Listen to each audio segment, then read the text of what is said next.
La soirée avait commencé dans un tourbillon de lustres scintillants, de musique jazz résonnante et du doux tintement des flûtes de champagne en cristal.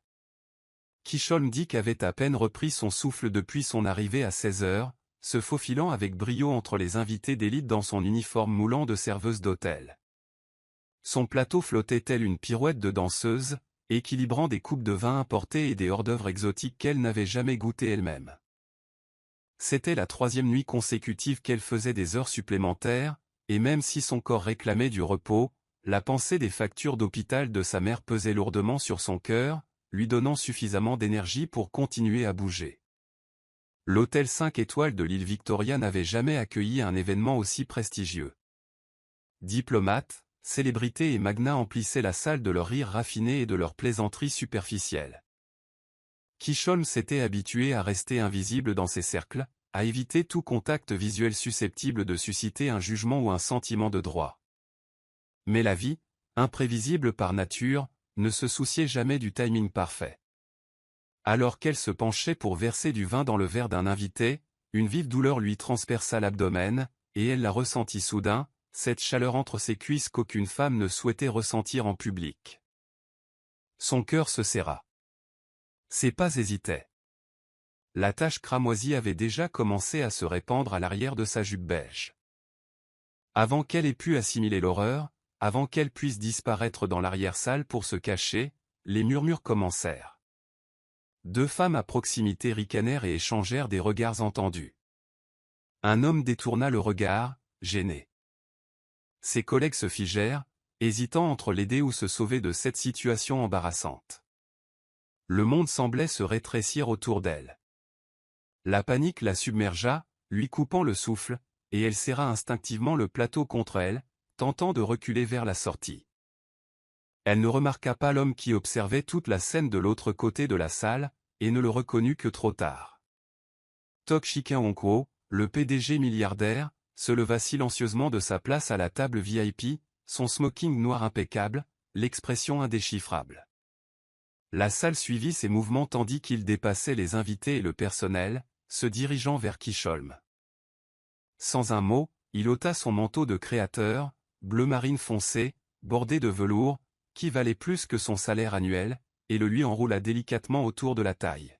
« Va » dit-il d'une voix basse et calme, son regard s'accrochant au sien juste assez longtemps pour lui faire comprendre que ce n'était pas de la pitié. C'était de la protection. Respect. Puis il se retourna, ajusta ses manches comme si de rien n'était et retourna à sa place. La salle tomba dans un silence stupéfait, seulement interrompu par le jazz qui reprenait. Mais l'instant persistait dans l'air comme une fumée. Chaque œil l'avait vu, chaque bouche le murmurait, et le monde de Kishon ne serait plus jamais le même. Le lendemain matin, Kishon tenta de reprendre ses activités comme si la nuit précédente n'avait pas eu lieu.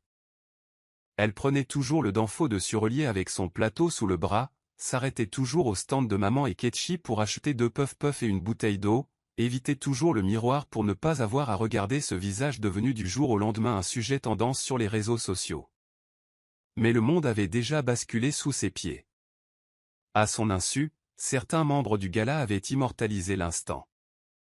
Tok Shikin Onkwo, le playboy milliardaire plus connu pour son silence intimidant que pour sa galanterie, enroulait son manteau autour de la taille d'une serveuse avec la grâce d'un roi et la compassion d'un frère. La photo, publiée par un influenceur lifestyle populaire, est devenue virale en quelques heures. Voilà comment on protège la dignité d'une femme, pouvait-on lire en légende. Des hashtags comme « dignité menstruelle »,« milliardaire au grand cœur » et « qui est-elle » ont fait fureur sur Twitter et Instagram. À son arrivée au travail, tout le personnel murmurait à son sujet, et même le directeur général, habituellement indifférent aux difficultés du personnel de service, l'a convoqué dans son bureau d'un ton inhabituellement poli. Elle s'est préparée, s'attendant à être réprimandée ou renvoyée, mais au lieu de cela, il s'est contenté de lui demander « ça va ?» avant d'ajouter « maladroitement, on vous a invité ». Elle fut conduite dans une petite salle de conférence de l'aile exécutive de l'hôtel, un endroit qu'elle n'avait aperçu que de loin. À l'intérieur se trouvait un homme en cafetan gris anthracite, sans sécurité, sans escorte, juste lui, assis avec son téléphone sur la table, l'air calme, comme s'il possédait le monde et n'avait rien à prouver. Puis il le fit. C'était lui. L'homme de la veille. Toad Moaqual. À cet instant, Kishon réalisa qu'il avait tout vu, l'humiliation, la panique, la honte, et au lieu de se détourner comme les autres, il était intervenu. Elle était partagée entre gratitude et gêne, ne sachant que dire. « Tu n'as pas besoin de me remercier, dit-il d'abord, interrompant sa tentative maladroite de salutation. Ce n'était pas une faveur. C'était la chose à faire. Il y avait quelque chose dans sa façon de le dire qui la désarmait, comme s'il n'était pas habitué aux compliments, et peut-être même qu'il n'en avait pas envie. Leur conversation, étonnamment, a dérivé sur un terrain inattendu. Il l'a interrogée sur son travail, son parcours, ses ambitions. Elle a d'abord parlé avec prudence, mais s'est peu à peu ouverte, se demandant pourquoi un homme d'un tel statut s'intéressait à son histoire.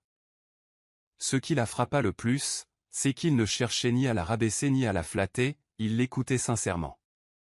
À la fin de leur entretien, il lui tendit une carte de visite, lui dit qu'elle pouvait la rappeler si besoin, et partit aussi discrètement qu'il était arrivé la veille.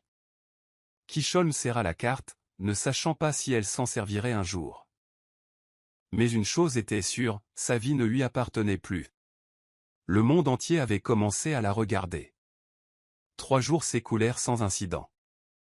L'engouement sur les réseaux sociaux s'est estompé, comme toujours avec les sujets d'actualité, remplacés par des ruptures de célébrités et des gaffes politiques.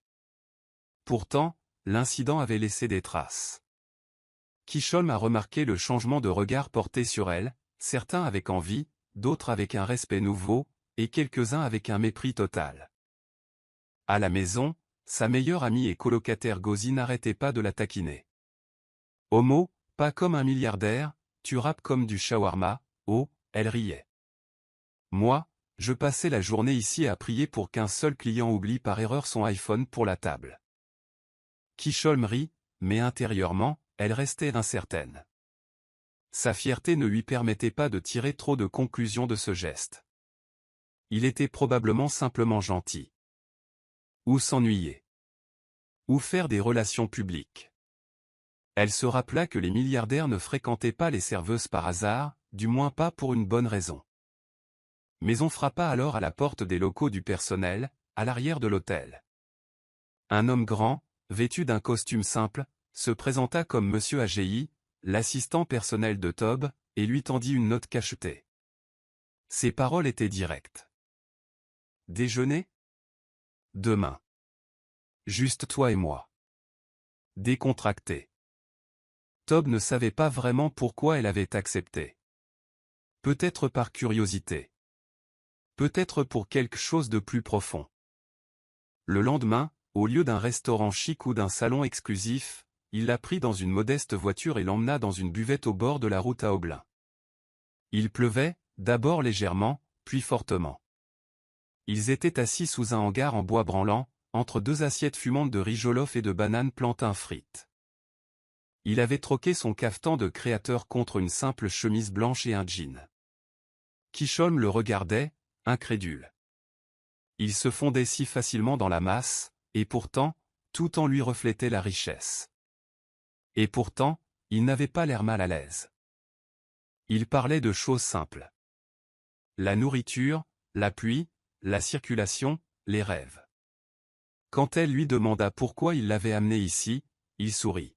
« Parce que je veux voir si je me souviens encore du goût de la vraie vie. » Elle rit, incapable de croire que c'était le même homme dont le nom figurait dans Forbes.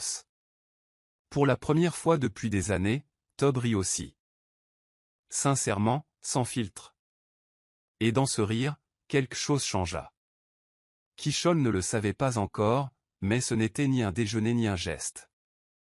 C'était la première étincelle de quelque chose qu'aucun d'eux n'avait prévu. C'était censé être un simple merci, un geste poli pour clore le chapitre entre eux, mais rien dans cette rencontre qui s'était déroulée sous la pluie ne restait simple. Kishon avait accepté de déjeuner à contre-cœur, la poitrine serrée par un mélange de curiosité et de fierté contenue. Elle ne comprenait pas pourquoi Tob, un milliardaire avec une entreprise à diriger et une société à impressionner, insistait pour la revoir. Lorsque son chauffeur personnel s'arrêta devant sa modeste propriété à l'atmosphère surréaliste et ouvrit la porte, elle faillit faire demi-tour et rentrer. Mais elle monta à bord. La voiture était silencieuse, propre, mais sans ostentation. Elle s'attendait à du champagne ou à un chef privé, peut-être à un restaurant stérile dans un gratte-ciel de luxe. Mais au lieu de cela, ils arrivèrent dans une bucca défraîchie par les intempéries, nichée dans une rue calme d'Obol. La pluie ruisselait du ciel comme un léger bourdonnement, trempant le toit en zinc et formant de minuscules rivières dans la terre rouge. Sous l'auvent improvisé de la bucca, ils étaient assis côte à côte sur des chaises en plastique dépareillées. Kisholm, vêtu de sa simple jupe en pagne et de son chemisier noir, frissonnait légèrement, mais Tob appelait déjà par son nom la patronne derrière les marmites fumantes, comme une habituée. « Ils vont bientôt apporter du riz et des bananes plantains, dit-il d'un ton désinvolte, son regard scrutant son visage. J'espère que tu vas juger mon goût pour la rue. Kisholm resta un instant stupéfait. Voilà un homme dont la montre-bracelet lui permettait de payer son loyer pendant 1 an, et pourtant il mangeait de l'oumla à main nue, souriant comme un élève rescapé d'un pensionnat. Il ne jouait pas la comédie. Il était simplement présent. Pendant qu'il mangeait, la conversation coulait à flot. Il ne lui a pas posé de questions sur son travail ou sa célébrité virale. Il l'a plutôt interrogé sur son enfance. Qu'est-ce qui la faisait rire? Qui lui avait appris à cuisiner? Croyait-elle à la chance ou au travail acharné? Kisholm, toujours prudente, se surprenait à laisser tomber des bribes de son histoire comme des miettes de pain. Elle évoquait le long combat de sa mère contre le diabète, son rêve de devenir avocate, maintes fois repoussé par la pauvreté. Elle évoquait la dignité à laquelle elle s'accrochait comme une armure, le travail qu'elle n'avait jamais aimé mais qu'elle ne pouvait se permettre de quitter. Tob l'écoutait, non pas avec pitié, mais avec un intérêt sincère, le regard rivé au sien comme s'il étudiait un tableau rare. Lorsqu'elle lui demanda pourquoi il avait choisi Ibuka pour déjeuner, il haussa les épaules. Parce que les gens comme vous méritent l'honnêteté, pas les performances. Je voulais te rencontrer dans un endroit réel. Cette réponse la bouleversa. Elle était habituée à ce que les hommes fassent semblant de se soucier d'elle, proposent leur aide avec des arrière-pensées, mélangeant gentillesse et force. Mais Tob ne flirtait pas. Il n'était pas condescendant. Il était simplement gentil. Quand le tonnerre gronda au-dessus d'eux et que la pluie redoubla d'intensité, Tob lui offrit son parapluie, mais elle refusa en riant. Ils restèrent un moment sous la pluie, trempés mais sereins, le monde autour d'eux se brouillant sous l'averse. Alors que son chauffeur s'arrêtait pour la ramener chez elle, elle hésita, serrant son sac contre elle. « Merci, dit-elle doucement. Pour le manteau. Et le riz. » Il hocha la tête, déjà trempé mais souriant. À tout moment. Aucun d'eux ne savait comment appeler ce qui avait commencé entre eux. Mais dans cet adieu silencieux, trempé par la pluie de Lagos et ponctué de doux sourires, quelque chose de fragile et de réel était né.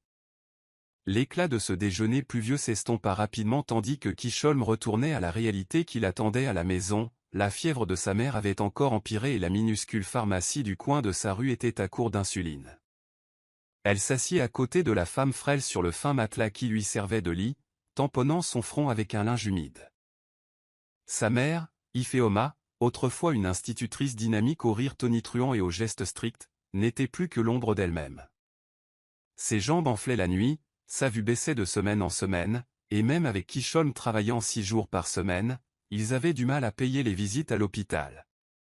Cette nuit-là, Kisholm pleurait en silence dans un coin de leurs 2 pièces, la tête posée sur les genoux de Gozi. « Je suis fatiguée, murmura-t-elle. Tout ce que je gagne disparaît avant la fin du mois. Parfois, j'ai envie de crier. » Gozi lui caressa doucement les cheveux. « Crie, non. Crions avec détermination. » Le silence n'était pas de mise. Le lendemain matin, Kisholm rentra à l'hôtel, la boule au ventre. Elle n'avait pas utilisé la carte du milliardaire. Elle n'y avait même pas pensé jusqu'à présent. Son orgueil luttait contre son désespoir. Pouvait-elle poser la question? Penserait-il qu'elle se servait de lui? penserait-elle cela d'elle-même? La décision fut prise pour elle lorsque Tob réapparut à l'hôtel, cette fois dans le hall du personnel, une simple enveloppe à la main. Elle faillit passer à côté de lui. « Kisholm, dit-il doucement. Tu as l'air fatigué. » Son masque s'est aminci. Quelque chose dans son ton, doux et direct, a brisé le mur autour d'elle. « Ma mère est malade, dit-elle doucement. Je le porte depuis longtemps. Elle a besoin d'un spécialiste, et je n'en ai pas les moyens. » Elle s'attendait à ce qu'il sorte un chèque en blanc de son portefeuille, tel un héros de Nollywood. Mais au lieu de cela, il rangea l'enveloppe dans son manteau. « Dis-moi où elle est soignée. Je m'en chargerai, mais pas pour que tu me le redèves. Tu ne me dois rien. » Elle cligna des yeux, stupéfaite. « Je n'ai rien demandé. » Je sais qu'il m'a interrompu d'une voix ferme. « Je ne le fais pas par gratitude ou par loyauté. Je le fais parce que je le peux. » Il y eut un long silence, chargé de questions non formulées. « Vos gens vont-ils me juger ?» demanda-t-elle amèrement. « S'ils découvrent que vous aidez une serveuse ?» Tob sourit, mi-triste, mi-savant. « Ils le font déjà. Mais j'ai cessé de vivre pour eux depuis longtemps. » Les mots flottaient entre eux. Pour la première fois, elle ne se sentait pas comme un cas de charité. Elle se sentait considérée, et cela la terrifiait plus que la pauvreté. Le message de Tob arriva 2 jours plus tard, bref et sans préambule. « Il y a une exposition d'art à Aqua demain soir.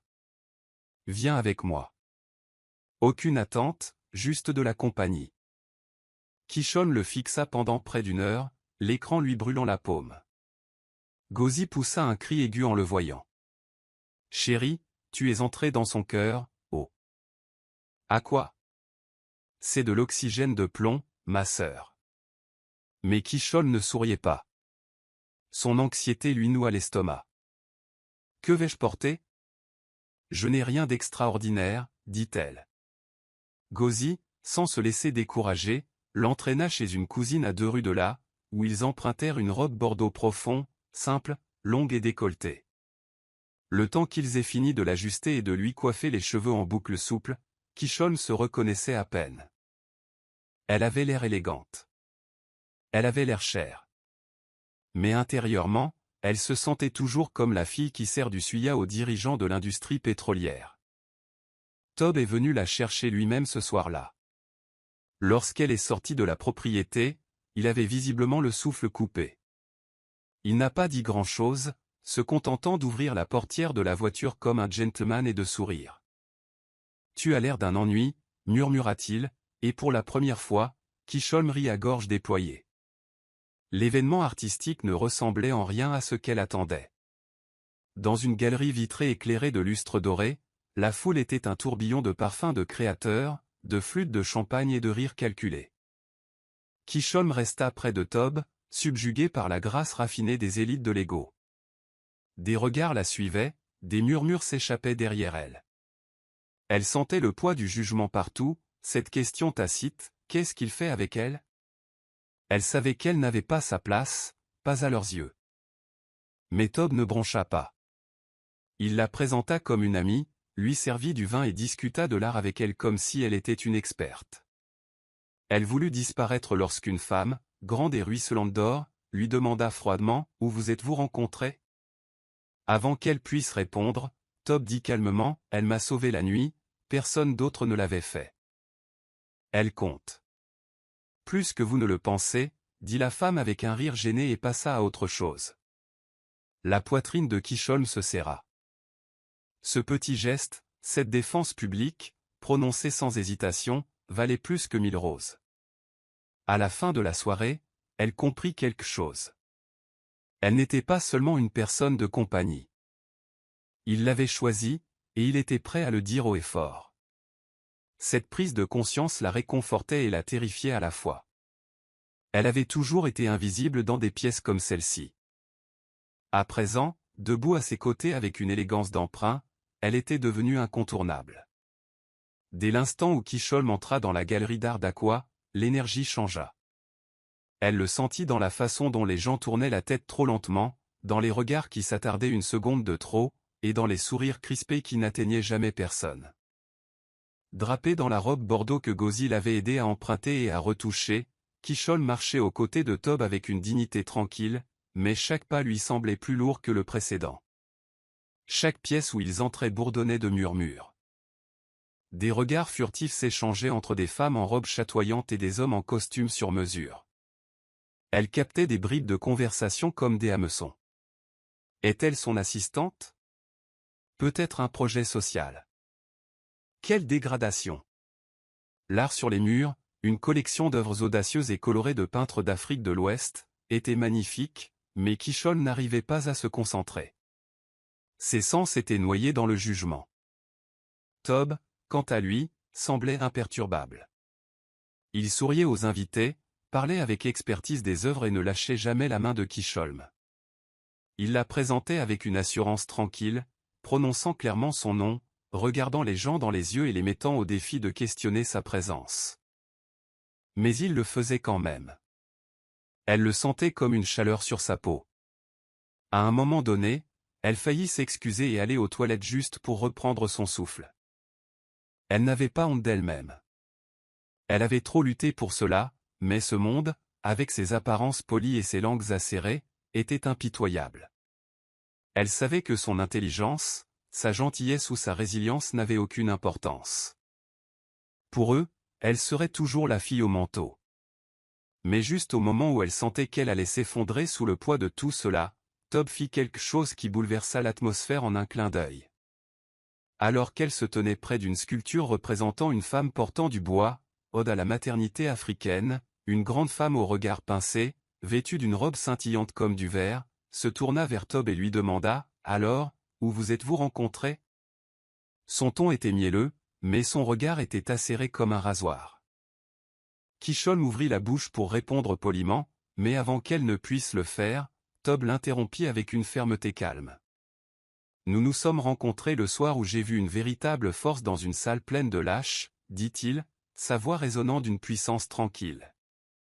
Tandis que les autres riaient ou la fixaient, elle se tenait droite et digne. C'est ce soir-là que j'ai rencontré quelqu'un d'important. La femme cligna des yeux, visiblement abasourdie, tandis que le groupe autour d'elle s'agitait, mal à l'aise. Les mots de Tob restèrent suspendus dans l'air comme une gifle et un baiser à la fois. Kishol en eut le souffle coupé. Ce n'était pas seulement parce qu'il la défendait, c'était aussi parce qu'il le faisait. Ni par pitié, ni par colère, mais avec conviction. À cet instant, elle vit non seulement le milliardaire que tout le monde craignait, mais l'homme qui privilégiait le concret à l'apparence. Tob se tourna alors vers elle, lui tenant toujours la main, et lui demanda « Tu veux y aller ?» Elle secoua la tête. « Je suis déjà là. Je ferais mieux de finir le tableau. » Et ils sont restés. Non pas parce qu'ils avaient quelque chose à prouver, mais parce qu'ils n'avaient plus rien à cacher. Le trajet de retour vers Surlier ce soir-là fut plus calme que d'habitude. La tension de la galerie d'art collait encore à la peau de Kishol comme l'air nocturne. Ses doigts serraient fermement son petit sac à main sur ses genoux tandis que Tob conduisait silencieusement, la voiture vrombissant sur l'autoroute. Pour une fois, il n'était pas dans une voiture avec chauffeur, il avait insisté pour la conduire lui-même, comme s'il avait besoin de se réapproprier une part de lui-même qui n'existait pas derrière les vitres teintées et la sécurité privée. La route était déserte, éclairée seulement par la lueur occasionnelle des lampadaires et le bourdonnement des néons des vendeurs de CF nocturnes. Tob avait légèrement baissé les vitres, laissant entrer la brise nocturne de la gosse. Kishol le fixait, son profil éclairé par la lumière du tableau de bord, la courbe de sa mâchoire, la façon dont ses sourcils se fronçaient légèrement tandis qu'il se concentrait sur la route. Elle pensait à tout. La façon dont il l'avait défendue à la galerie, la façon dont il l'avait regardée, non pas comme un bien ou une déclaration, mais comme une personne digne d'être vue, l'effrayait de voir à quel point elle avait désiré sa présence, à quel point il avait déjà commencé à se tailler une place dans son cœur si secret. Elle s'habituait encore à l'idée d'être vue, vraiment vue, et acceptée, ce que la vie ne lui avait pas souvent offert. Arrivé à son domicile, il se gara et se tourna vers elle, son regard scrutant les siens comme s'il cherchait à lire dans ses pensées cachées. Je suis désolé, dit-il doucement, de t'avoir fait endurer tout ça ce soir. Sa voix était sincère, emplie de culpabilité. Kishon secoua la tête, tu ne m'as rien fait subir. J'ai dit oui. Puis sa voix baissa, merci, de ne pas avoir fait semblant de ne pas être là quand c'était dur. Le silence s'éternisa, l'air était électrique, chaud, bourdonnant et affamé. Tob tendit lentement la main, écartant une mèche de cheveux de sa joue. Son pouce s'attarda sur sa peau, et elle se pencha à son contact, respirant à peine. « Tu n'as aucune idée de ce que tu m'as fait, Kisholm, murmura-t-il, les yeux rivés sur elle. Tu m'as fait ressentir quelque chose. » Il ne termina pas sa phrase. Il n'en avait pas besoin. Leurs lèvres se rencontrèrent doucement, d'abord avec hésitation, deux vies issues de mondes si différents cherchant un instant de vérité. Le baiser s'approfondit lentement, s'appuyant sur la retenue de deux êtres qui avaient trop porté pendant trop longtemps. Il n'y avait ni musique, ni feu d'artifice, ni séquence de film parfaite, juste un souffle, de la chaleur et des cœurs tremblants. Quand ils se séparèrent enfin, Kishon posa son front contre le sien et murmura, « Ça ne me paraît pas réel. » Tob eut un léger sourire, « C'est comme ça que je sais que c'est réel. » Elle sortit de la voiture, les jambes tremblantes, le cœur battant la chamade. Alors qu'il s'éloignait, elle s'appuya contre le portail de la propriété, les doigts touchant ses lèvres. Quelque chose d'irréversible s'était produit. Elle savait maintenant qu'elle n'était pas seulement quelqu'un qui l'avait aidée. Il pouvait tomber amoureux d'elle. Et, pire encore, elle était déjà amoureuse de lui. Les jours qui suivirent furent cruels dans leur silence. Kishon se réveillait chaque matin en s'attendant à un message, un appel, quelqu'un frappant à sa porte. Elle laissait son téléphone chargé et à volume élevé, le consultant si fréquemment que Gozi finit par le lui arracher un après-midi et le jeta sous un oreiller.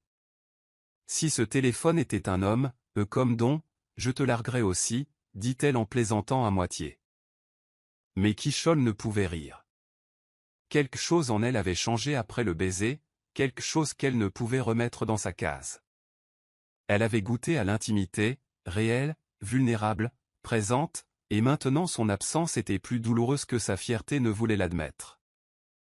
Chaque soir, elle revivait leurs derniers moments, se demandant ce qu'elle avait dit de travers, ce qu'elle n'avait pas bien dit. Le baiser avait-il eu plus d'importance pour elle que pour lui?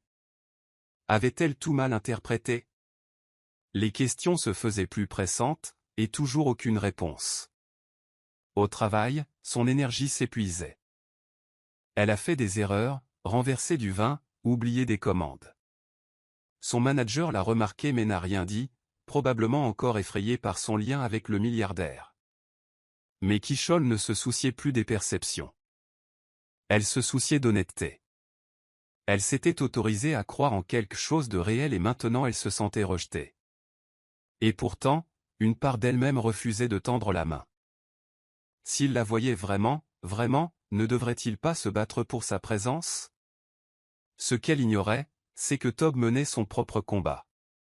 Le lendemain de leur baiser, en rentrant chez lui, il avait trouvé son père, le chef Emeka Nwankwo, l'attendant dans son bureau tel un vautour perché dans une salle de réunion. La confrontation fut brutale. Le chef Emeka n'éleva pas la voix. Il n'en avait pas besoin. Ses paroles étaient tranchantes, précises, imprégnées d'un mépris hérité de plusieurs siècles. Tu comprends ce que tu fais? Toi, le visage de l'héritage familial, tu te pavanes avec une serveuse, ricana-t-il. Nous avons bâti un empire, Tob Chukwu. Tu crois que l'amour suffit à le protéger du scandale? Tob avait tenté de lui expliquer, mais son père l'avait réduit au silence d'une phrase, continue comme ça et je retire mon investissement. Tu perdras tout, ton siège au conseil d'administration, ton entreprise, ton héritage. Tout. Ces mots firent l'effet d'un coup de fouet. Tob, pour la première fois de sa vie d'adulte, se sentit redevenu un enfant, pris au piège. Alors, il fit ce qu'il pensait pouvoir la protéger des conséquences, il disparut. Il se disait que c'était noble. Ce silence valait mieux que de l'entraîner dans une guerre qu'elle n'avait pas voulu. Mais tard le soir, assis seul dans son appartement, les yeux rivés sur le téléphone, il refusait de composer. Il se sentait lâche.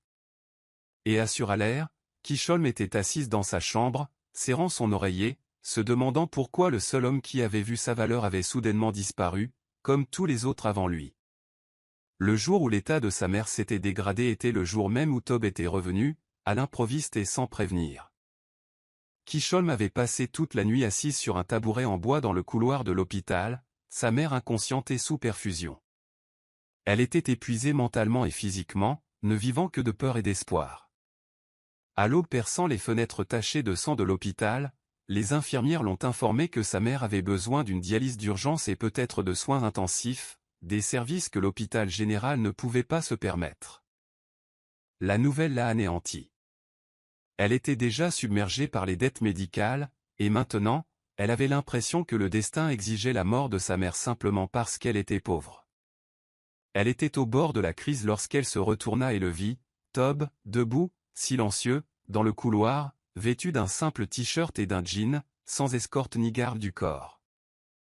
Juste lui. Sa présence était à la fois une gifle et une bombe. Son corps se figea, hésitant entre courir, crier ou s'effondrer.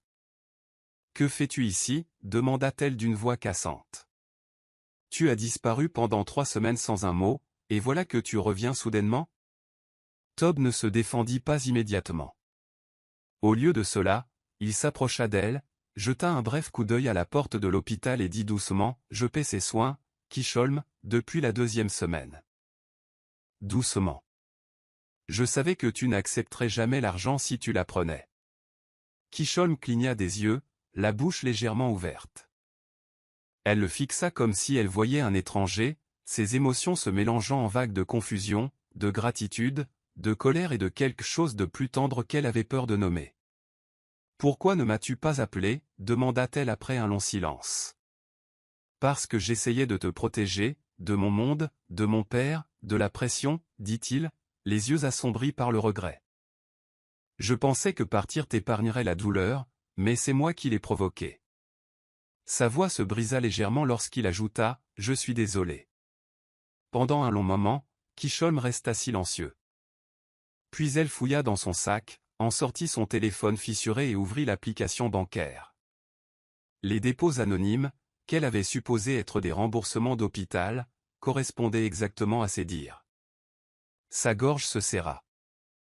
Ce n'était pas une question d'argent. C'était une question de geste, de sacrifice, de regard silencieux à distance alors qu'il voulait être prêt. Elle expira lentement et murmura « Je suis fatiguée, Tob. » Fatiguée de vivre cette vie seule. Et c'était la faille. Il s'avança, lui prit doucement la main et dit « Alors ne le fais pas. Laisse-moi le porter avec toi, même si je dois me battre contre tout le monde pour y parvenir. » Pour la première fois depuis des semaines, elle le laissa la tenir. Et pour la première fois depuis le baiser, elle ne broncha pas. Ce qui avait commencé comme un acte d'amour discret a vite tourné au chaos. Une photo prise par un paparazzi devant l'hôpital, montrant Tob tenant la main de Kishholm assis sur le banc, a fait surface en ligne en moins de 24 heures. La légende était impitoyable. Un milliardaire de la FinTech et sa petite amie serveuse aperçus dans un hôpital public. Scandale ou complexe du sauveur? La publication a fait un tabac, reprise par les blogs People et les sites de divertissement. Les gros titres allaient de la moquerie à la cruauté, du surréalisme à la charité, en passant par le véritable amour, et le pire, du service de cocktail à celui des cœurs. Rencontrer la fille qui a volé le portefeuille de Tob et peut-être son empire. Le monde de Kishholm s'est à nouveau effondré, cette fois non pas de honte, mais de fureur. Son téléphone vibrait sans arrêt de demandes d'interview, de messages d'inconnus et de commentaires cruels l'accusant d'être une croqueuse de diamants. La direction de l'hôtel où elle travaillait l'a interpellée, le ton tendu et nerveux. « Tu attires trop l'attention », lui a dit son manager en évitant tout contact visuel. « Les clients sont mal à l'aise. On va devoir te laisser partir pour l'instant. » Peut-être qu'une fois les choses calmées, ce mot lui ferait mal. Elle avait travaillé là pendant des années, était restée tard, avait nettoyé du vomi, avait subi du harcèlement. Mais en un instant, toute sa dignité fut réduite à l'état de commérage. Tob lui proposa un poste dans son entreprise peu après. « Tu es trop intelligente pour gâcher ton talent à porter des plateaux », dit-il en lui tendant sa lettre d'offre officielle. « Venez travailler avec moi. Je vous enseignerai la finance, le marketing, tout ce que vous voulez. Ou commencez par l'administration si cela vous convient mieux. Mais ne les laissez pas gagner. » Kishol hésitait. Elle ne voulait pas qu'on pense qu'elle s'était accaparé le pouvoir par le mensonge, ni que son nom soit murmuré avec dédain dans les couloirs de son entreprise. « Les gens parleront, » murmura-t-elle en lisant la lettre d'offre. « Ils le font déjà, » répondit-il avec un haussement d'épaule. « Laisse-les au moins parler pendant que tu gagnes de l'argent et que tu apprends à gérer une entreprise. » Finalement, elle a dit oui, non pas pour lui, mais pour elle-même. Son premier jour dans l'entreprise a été un véritable tourbillon. Elle a été affectée à l'équipe administrative, sous la direction du responsable RH, au regard perçant. Les regards du personnel furent immédiats. Certains étaient curieux, d'autres amers. Quelques-uns étaient ouvertement hostiles, chuchotant à son passage. Mais Kishol, la tête haute, se concentrait sur son travail. Elle refusait de laisser quiconque réécrire son histoire. Et chaque fois qu'elle doutait d'elle-même, elle se souvenait de ce banc à l'hôpital et de la main qui s'était tendue vers le sien, non par pitié, mais par complicité. Tob ne l'aimait pas parce qu'elle était une histoire. Il l'aimait parce qu'elle était réelle. Et peu à peu, elle commença à croire qu'elle avait sa place. Être dans le même bâtiment que Tob, mais pas à côté de lui, était plus difficile que Kishol ne l'avait prévu. Au travail, ils se parlaient rarement en dehors des réunions. Tob gardait ses distances professionnellement, veillant à ne pas brouiller les pistes ni à ne pas donner plus de raison au commérage. Elle respectait cela, mais ça la blessait. Elle aurait voulu s'asseoir à côté de lui au déjeuner, rire avec lui devant des feuilles de calcul, l'embrasser dans l'ascenseur quand personne ne regardait. Mais au lieu de ça, ils ont joué le jeu. Elle s'est plongée dans l'apprentissage, suivant ses collègues, participant à des formations internes, lisant des livres de stratégie d'entreprise le soir pendant que Ngozi ronflait à ses côtés. Son évolution était indéniable. En 3 mois, elle était passée du statut de nouvelle recrue maladroite à celui d'assistante fiable au sein du service logistique d'une entreprise.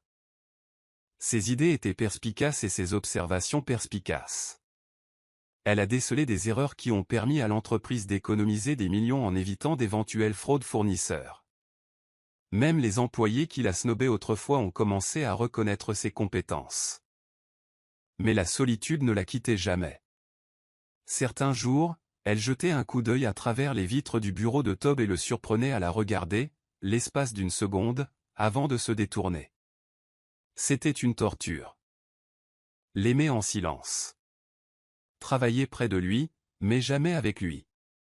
En coulisses, Tob se battait aussi. Son conseil d'administration avait commencé à grogner, remettant en question ses choix de leadership. Du népotisme, à marmonner un dirigeant lors d'une réunion privée. Vous avez laissé vos émotions compromettre les opérations. Mais les chiffres racontaient une toute autre histoire. La productivité avait augmenté, le gaspillage dans la chaîne d'approvisionnement avait diminué, et, étonnamment, le moral des équipes était plus fort que jamais. Malgré cela, la pression s'est accrue. Son père, le chef Emeka, s'était montré plus agressif dans son opposition. Dans cette folie, Tob Jeku, lors d'un dîner tendu, déclara « Tu fais honte à la famille.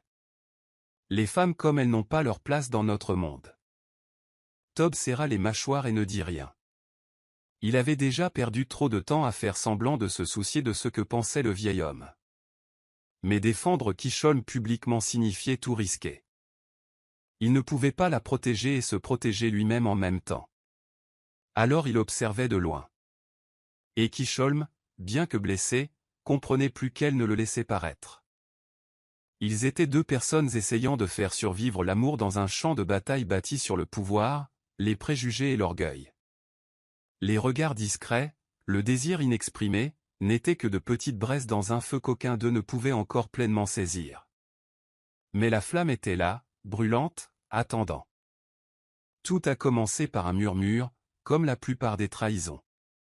Un nouveau cadre avait rejoint l'entreprise de Tob, Lara Agi, son ex-petite amie et ancienne directrice de la communication d'une fintech concurrente.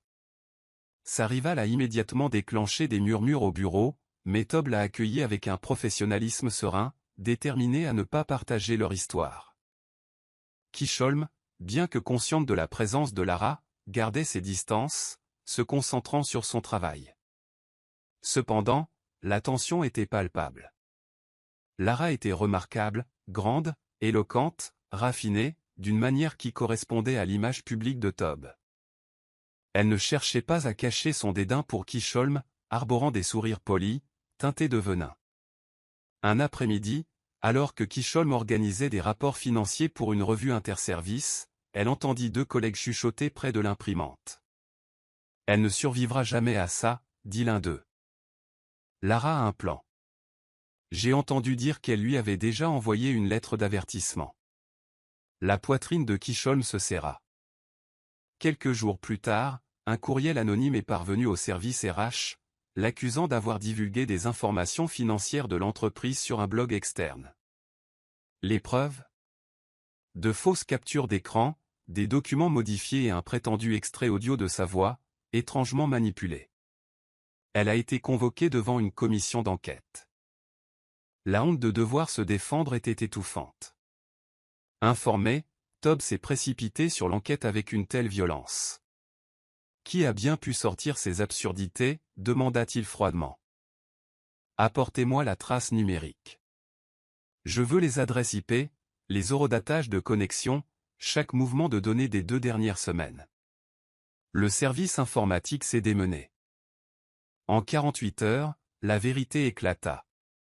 Lara avait orchestré toute l'affaire, falsifiant des emails du compte de Kisholm par des moyens détournés et propageant des rumeurs via des lignes de téléphone jetables. Confrontée à cette situation, elle céda. Elle n'a rien à faire ici, Tob, dit-elle d'une voix tremblante.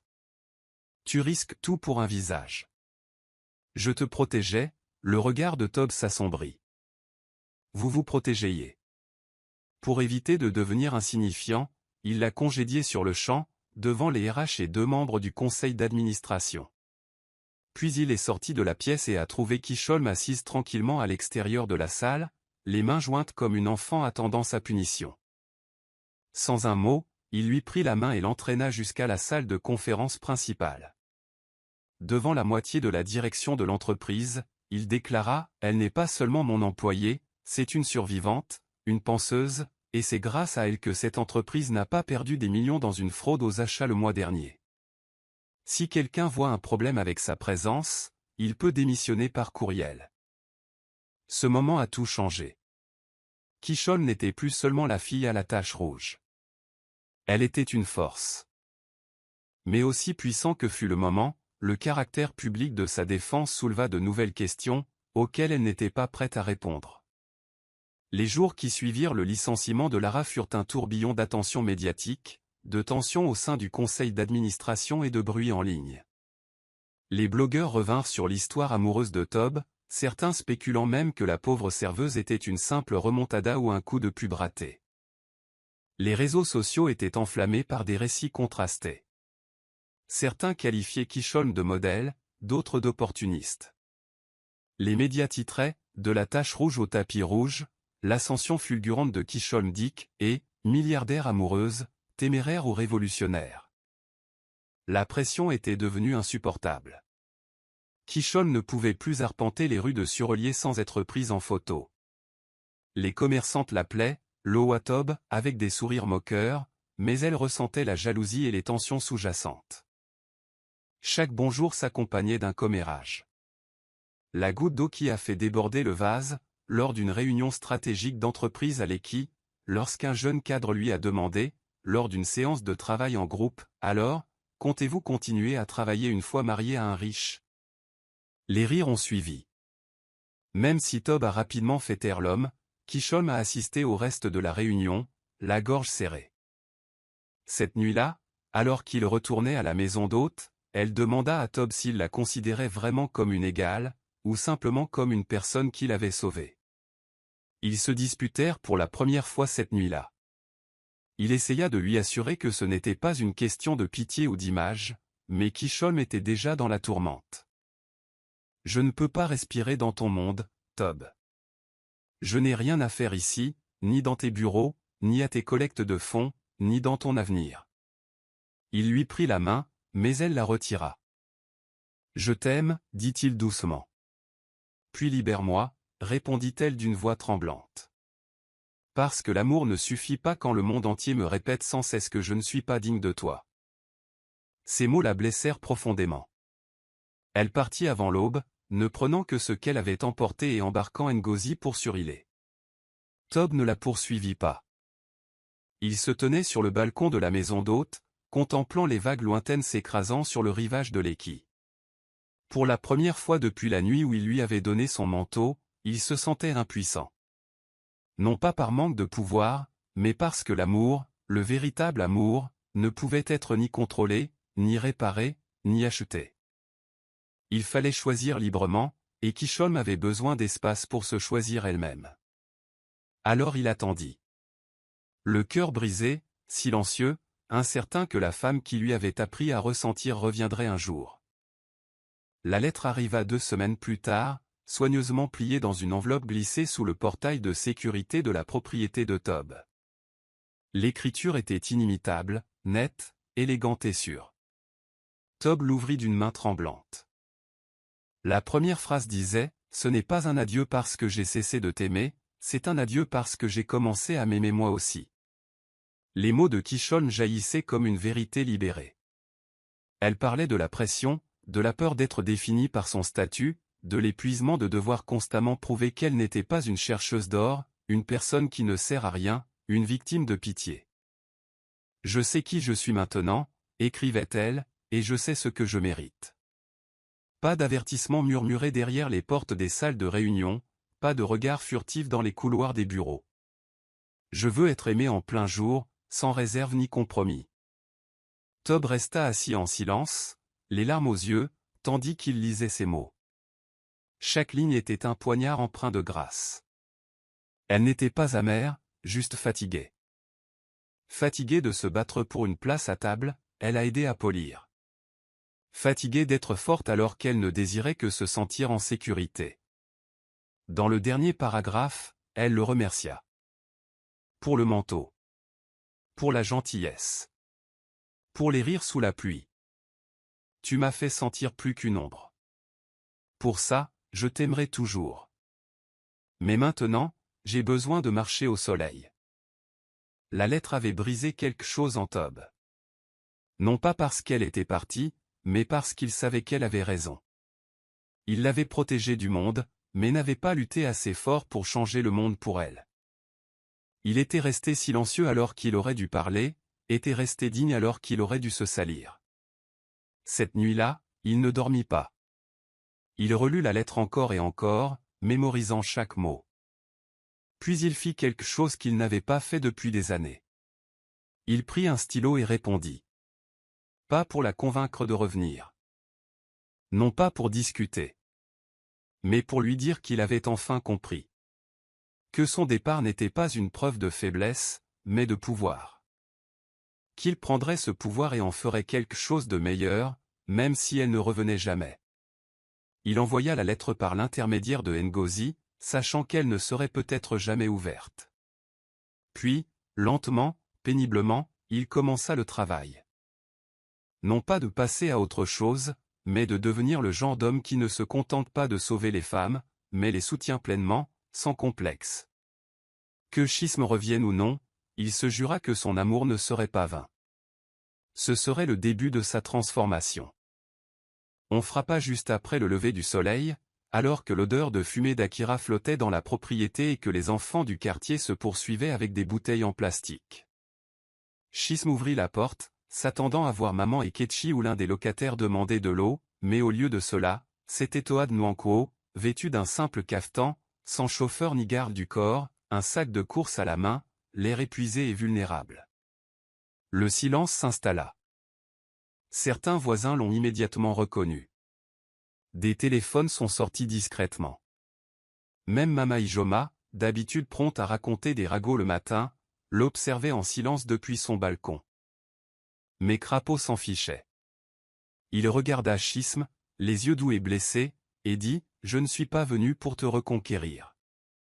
Je suis venu m'excuser auprès de la femme pour laquelle j'aurais dû me battre plus durement. » Schism resta figé, pris entre une colère résiduelle et une tendresse qui lui griffait la poitrine. « Tu es venu jusqu'à Suralaire ?» demanda-t-elle. « Toi, dans ce complexe ?» Il sourit faiblement. « Si tu survis ici, je peux rester ici. » À l'intérieur, il salua sa mère avec une révérence qui surprit même Schism. Il s'agenouilla pour saluer Mama Ijoma, qui venait de finir ses médicaments du matin et était assise sur le canapé, un emballage sur les genoux. « Tu es la femme qui l'a élevée, dit-il. Je te dois plus que je ne peux le dire. » Sa mère, toujours calme, l'observa un instant, puis hocha la tête. « Soit tu es très courageux, soit tu es très stupide, dit-elle. Mais peut-être que c'est la même chose en amour. » Schism écouta en silence Toad lui exposer tout. Les menaces de son père, le conflit intérieur, sa propre lâcheté. « Je laisserai mon silence parler pour moi, alors que j'aurais dû parler, avoua-t-il. Je pensais que m'éloigner était une façon de te protéger. Je réalise maintenant que ça n'a fait que te blesser. Pas de paroles préparées, pas de démonstration grandiose, juste un homme qui avait enfin déposé son armure. Quand il est parti ce matin-là, il ne lui a pas demandé de revenir. Il n'a ni supplié ni soudoyé. Il a simplement dit, « Je serai là, à construire un monde où quelqu'un comme toi n'aura jamais à se rétracter. » Ce soir-là, Schism était assis par terre dans sa chambre, tenant le sac de course vide qu'il avait laissé derrière lui. Son cœur était une tempête silencieuse. Ce n'était pas un milliardaire en quête de pardon. C'était un homme abandonnant sa fierté pour l'amour. C'est Ngozi qui a semé la graine, nonchalamment, un après-midi chaud, alors qu'ils étaient tous les trois assis dans le jardin, sirotant du malt frais et mâchant du boli. Au lieu d'attendre que la société vous valorise tous les deux, pourquoi ne pas inverser la tendance, a-t-elle dit. Lancez-vous dans quelque chose qui prouve l'importance de votre amour. Faire plus de bruit que la réaction. L'idée persistait. 2 semaines plus tard, Schism se tenait devant un tableau blanc dans un petit bureau vide sur le continent, grâce au financement discret de Tob et à l'inscription griffonnée du nom, Dignity Works Initiative. La vision était claire, créer une association à but non lucratif qui soutiendrait et formerait les femmes à faible revenu travaillant dans le secteur de l'hôtellerie-restauration, en leur donnant accès à des soins de santé, à du mentorat et à des opportunités indépendantes de leur relation ou de leur origine. Tob n'intervenait pas. Il s'asseyait à ses côtés, parfois derrière elle, jamais au-dessus d'elle. Il lui a fait des suggestions, mais n'a jamais imposé de décision. « Ceci est à toi », lui a-t-il rappelé. « Je suis juste là pour l'aider à respirer. » Ensemble, ils ont conçu des programmes pour les préparateurs de commandes, les employés de maison, les réceptionnistes et les employés d'hôtel. Ils ont obtenu des subventions, constitué une équipe et même organisé une session de formation pilote dans un hôtel délabré d'Oshadi. Le schisme s'est imposé comme une évidence. Son histoire, autrefois utilisée pour l'humilier, est devenue sa plus grande force. Lors de conférences, elle a parlé de son expérience de jeune fille qui a versé son sang face au pouvoir et de la façon dont ce moment lui a appris que la dignité n'était pas un don, mais un droit. Tob, quant à elle, a travaillé en coulisses, contactant des donateurs, exploitant ses relations et construisant des infrastructures. Il se contentait d'être une ombre sous les projecteurs. Peu à peu, leur histoire a commencé à évoluer aux yeux du public. Les médias, autrefois moqueurs, demandaient désormais des interviews. Un magazine l'a surnommé « Lagos Rising Social Innovator ». Mais plus qu'une simple reconnaissance, c'est l'impact qu'elle a eu qui l'a ému. Le jour où une jeune fille de Muchin l'a abordé après un atelier et lui a dit « Je veux être comme toi, tante Schism », elle a fondu en larmes. « Sois meilleure que moi », murmura-t-elle en serrant fort la jeune fille dans ses bras. Le soir, elle et Tob étaient assis dans le calme du petit bureau de l'ONG, entourés de piles de dossiers, de nuits blanches et de rêves. Ils riaient davantage, se disputaient moins. Et pour la première fois depuis des mois, Schism se sentait enraciné, non seulement dans son amour pour Tob, mais aussi dans son amour pour elle-même, son travail et la femme qu'elle était en train de devenir. Le chemin ne consistait plus à être vu. Il s'agissait de voir les autres.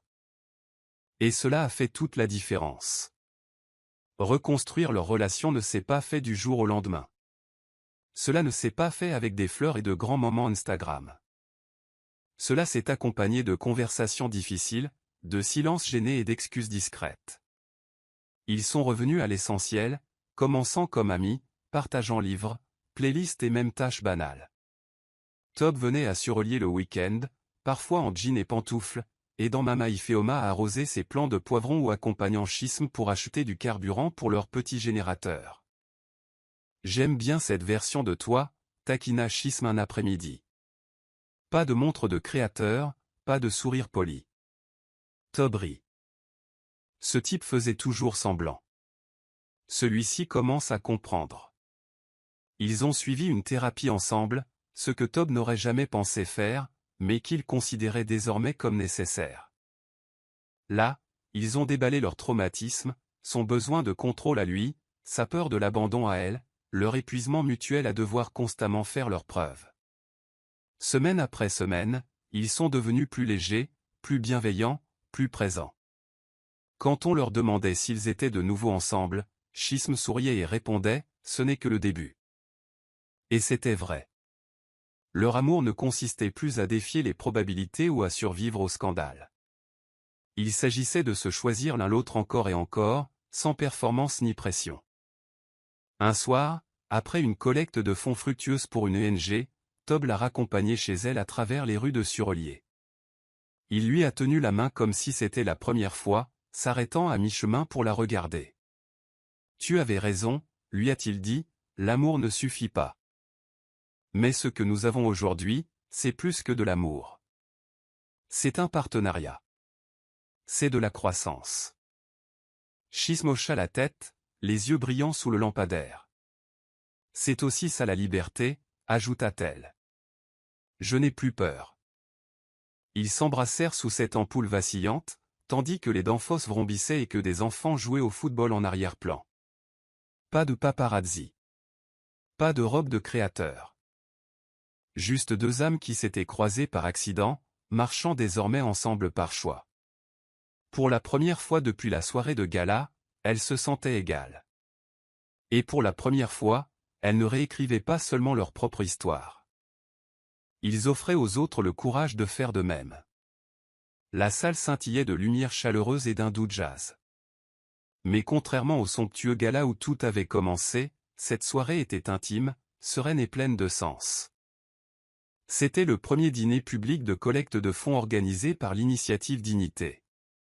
Schism se tenait au premier rang de la modeste salle, vêtu d'une robe cintrée en tissu Ankara, les cheveux bouclés, le regard brillant de détermination.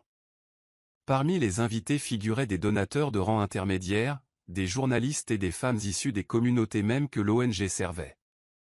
Des femmes de ménage, des cuisinières, des serveuses et des mères célibataires. Il n'y avait ni lustre doré ni fontaine à champagne, juste des chaises pliantes, des banderoles imprimées et un rêve devenu réalité. Tob était assis au fond, vêtu d'un simple cafetan bleu marine, fier mais silencieux, la regardant briller comme une femme renaissante. Elle parlait avec clarté et conviction, racontant son histoire non pas avec honte, mais avec force. Ils ont ri quand j'ai taché mon uniforme, mais ils ne savaient pas que j'allais donner naissance à quelque chose de plus grand que la douleur, a-t-elle déclaré à un public qui retenait son souffle. La dignité n'est pas réservée aux riches ni aux raffinés. Elle appartient à chaque femme qui se réveille, travaille dur et mérite d'être vue. Les applaudissements furent tonitruants, mais Schism avait à peine bu une gorgée d'eau que les lumières s'éteignirent légèrement. Un projecteur se braqua sur le centre de la pièce, où Tob se tenait maintenant, s'éclaircissant doucement la gorge tandis que tous les regards se tournaient vers elle. Les sourcils de Schism se haussèrent, confuses, et son cœur battait la chamade. Il s'avança vers elle d'un pas lent et assuré, tenant quelque chose à la main, non pas un écrin de diamant, mais le manteau même qu'il lui avait offert cette nuit fatidique. Elle haleta doucement. Il était propre, repassé et soigneusement plié. En arrivant sur scène, il s'est tourné vers le public et a déclaré « Ce manteau n'a jamais été qu'un simple tissu. Ce moment m'a rappelé que l'argent ne fait pas un homme bon. Ce qu'on en fait, oui. » Puis, face à Schisme, il la lui tendit doucement. « Tu as dit un jour que l'amour ne suffisait pas. Et tu avais raison. Alors j'ai construit cette vie à tes côtés. Je me suis reconstruite grâce à toi. Non pas pour prouver quoi que ce soit au monde, mais pour te montrer que je comprends enfin ce que signifie un partenariat. » Puis il s'agenouilla et ouvrit un écrin. « Veux-tu m'épouser, non pas comme milliardaire, ni comme PDG, ni comme sauveur, mais comme un homme transformé à jamais par une femme qui saignait à travers son uniforme et qui se tenait toujours debout ?» Le silence se fit. Puis, les larmes aux yeux, Schisme hocha la tête et murmura « Oui ». La salle s'est mise à applaudir. Mais à cet instant, elle n'a entendu que son cœur l'appelait chez lui. Le mariage était modeste selon les normes sociales, mais grandiose. L'événement s'est déroulé sous un des blancs au cœur de l'île Victoria, avec de longs bancs en bois, des tournesols dans des bocaux en verre et des invités de Surelier et d'Iquois assis côte à côte. Tob portait un higbata blanc orné de broderies subtiles et des chaussons en cuir marron. Pas de logo de créateur, juste une élégance ancrée dans le sens. Schisme, radieuse dans sa robe en dentelle ivoire aux détails noueux, descendit l'allée au bras de Gauzy. Sa mère l'observait depuis le premier rang, le visage baigné de larmes de joie. Les vœux étaient simples, manuscrits et empreints de vérité. « Tu as enveloppé ma taille d'un manteau, » dit Schisme d'une voix ferme. « Mais ce que tu as vraiment enveloppé, c'est la dignité qui enveloppe mon âme.